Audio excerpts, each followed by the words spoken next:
Assalamualaikum warahmatullahi wabarakatuh. Alhamdulillahi wa kafa.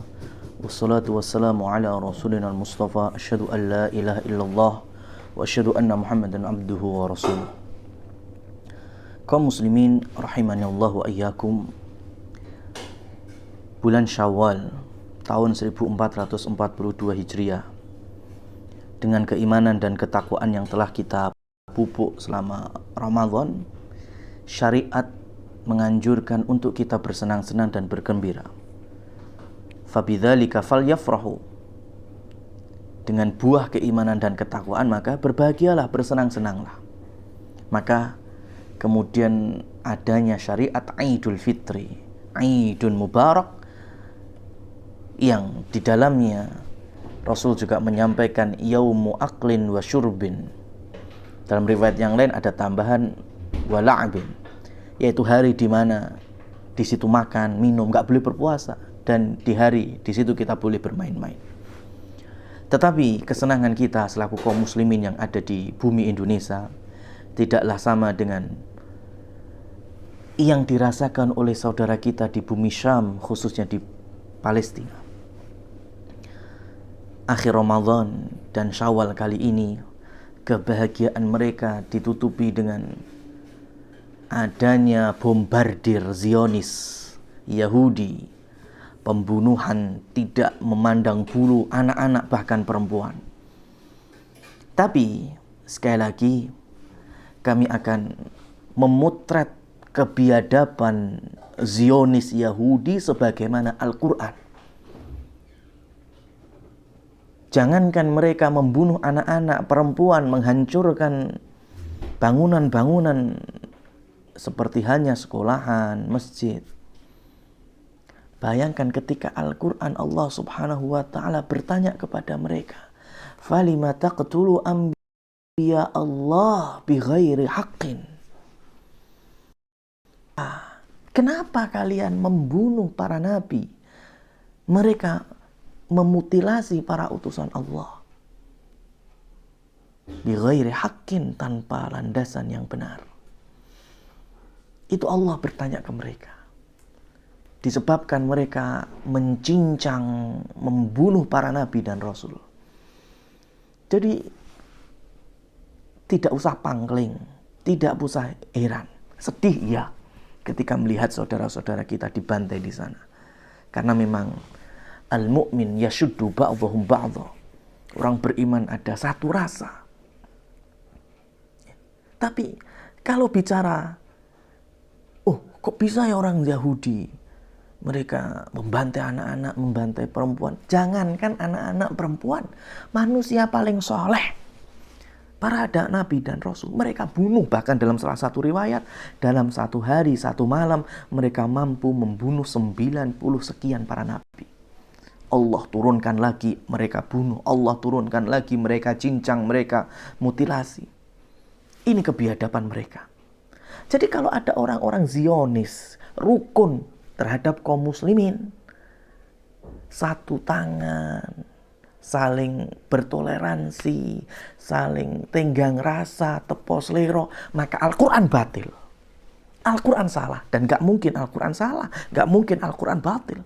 Keimanan kita amanna bihi, kita beriman kepada Al-Quran. Dan Al-Quran telah memotret mereka tidak mungkin bisa bersatu dengan muslimin. Pasti bermusuhan, pasti itu. Lihat, ketika Nabi Musa memilih 70 manusia pilihan, dilihat ini yang paling bisa menerima, dilihat ini yang paling mungkin bisa mendakwahkan ke kaumnya. Untuk apa? Diajak ke Bukit Tursina. Dan ternyata di bukit itu Allah subhanahu wa ta'ala menyampaikan firman-Nya dengan suaranya yang maha mulia, dengan suara yang maha tinggi, dengan suara yang maha suci, dengan suara la ilaha illallah. Bayangkan, suara Allah mereka perdengarkan. Mereka sendiri langsung mendengarkannya. Coba, umatnya Nabi Muhammad tidak ada, sahabat Nabi tidak pernah mendengarkan suara langsung Allah. umatnya Nabi Musa yang mereka adalah Yahudi, mereka mendengar langsung. Tapi ternyata bukannya malah bersyukur, bukannya malah tambah iman. Apa yang mereka katakan? Ya Musa, hei Musa, lan nu'mina laka hatta narallaha jahrah. Kami tidak akan beriman, kami tidak akan mengikutimu sampai kita melihat langsung wajahnya Allah. Kurang ajar apa mereka? Bayangkan ini orang-orang Yahudi, Zionis itu memang semacam ini, ayyuhal ikhwah. Jadi jangan kaget. Dari dulu itu kekejaman demi kekejaman, kebiadaban demi kebiadaban mengitari. Sehingga layak ketika Allah Subhanahu wa taala menyebut mereka al-maghdhub, kaum yang Allah murkai, karena memang sejatinya mereka keturunan kera dan babi. Nah, maka dari sini kami menghimbau kepada kaum muslimin untuk yang pertama, tentu kita mendoakan. Ad-du'a'u huwal ibadah. Ad-du'a'u silahuddin, silahul mu'min. Dalam hadis yang dhaif sekalipun, ad-du'a'u mukhul ibadah. Doa adalah senjatanya orang beriman. Senjata kita dalam beragama. Doa adalah otaknya segala ibadah. Ini hadis dhaifnya. Kenapa? Karena di antara kita banyak yang menaruh doa itu di belakang, bukan malah di depan. Kita tidak mampu berjuang di sana, kita tidak mampu membela mereka dengan harta, tenaga. Ya, minimalnya doa. Jangan minimal. Doa jangan dijadikan minimal. Doa adalah maksimal. Semaksimal mungkin kita berdoa. Semaksimal mungkin kita bermunajat supaya Allah memberikan ketabahan, kemenangan, kekokohan. Dan yang tidak kalah penting berikutnya ialah jangan kita latah berkuar-kuar di tepi jalan, berkuar-kuar di sosmed hanya sebatas kenekatan, keberanian semu. Habisi Israel, bombardir Israel, bunuh Israel. Israel itu nama nabi. Israel itu nama Ya'qub alaihissalam, bapaknya Nabi Yusuf, anaknya Nabi Ishak, cucunya Nabi Ibrahim alaihissalatu wassalam. Ini kejahilan kita. Mengatakan Israel, Israel, Israel. Itu Nabi kita. Itu Nabi kita. Jangan disamakan dengan Bani Israel. Keturunan Israel, Yahudi, Zionis. Harun ar-Rasyid, alim, khalifah adil. Ketemu anaknya, ada yang Mu'tazilah. Apa kemudian kita katakan Harun ar-Rasyid juga? Enggak, anaknya Harun ar-Rasyid. Israel adalah nabi kita juga. Amanna billah, amanna bi rasuli. Kita beriman kepada Allah, kita juga beriman kepada Rasul dan utusannya. Termasuk diantaranya Nabi Israel alaihissalam, Nabi Ya'qub. Maka katakan, siapa yang biadab? Zionis. Siapa yang biadab? Yahudi. Siapa yang biadab? Keturunan kera dan babi. Gitu. Jadi percuma kita demo-demo, kita bangkar bendera mereka, injak-injak bendera mereka, nggak ngefek siapa kita. Injak itu lahirnya Yahudi, injak itu dasar orang yang Zionis. Tapi sebelum itu, kita harus melampaui tahapan-tahapannya. Duhai ketika kaum muslimin mengikuti fatwanya Syekh Albani, Abu Abdurrahman rahimahullah tabaraka wa ta'ala, supaya mereka berhijrah, supaya mereka ditampung negara-negara seperti hanya Saudi, mungkin Mesir, mungkin Brunei, mungkin juga Indonesia. Lihat kemarahan tokoh-tokoh muslimin akan lebih memuncak ketika Al-Aqsa betul-betul takhluk diambil oleh orang-orang Zionis, diambil oleh orang Quraisy.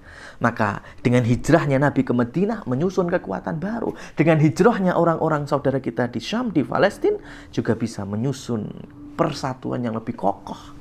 Mungkin dari Turkinya, mungkin dari Brunei, Malaysia, Mesir, ya, Timur Tengah, Indonesia bersatu. Siapa yang bersatu? Pemimpin. Kalau sudah pemimpin yang bersatu, beda urusannya dengan kita yang sipil-sipil ini, keluar-keluar, nggak ngefek. Maka yang lebih penting kita kembali. Untuk kita warga sipil, kembali ke agama Allah ini. Intan surullah yang surkum bayu thabit aqdamakum.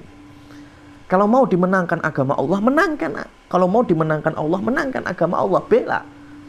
Keluar-keluar di sosmed. Hanya sebatas kenekatan, tapi ternyata masih mengagungkan kuburan. Sholawat-sholawat syirkiyah.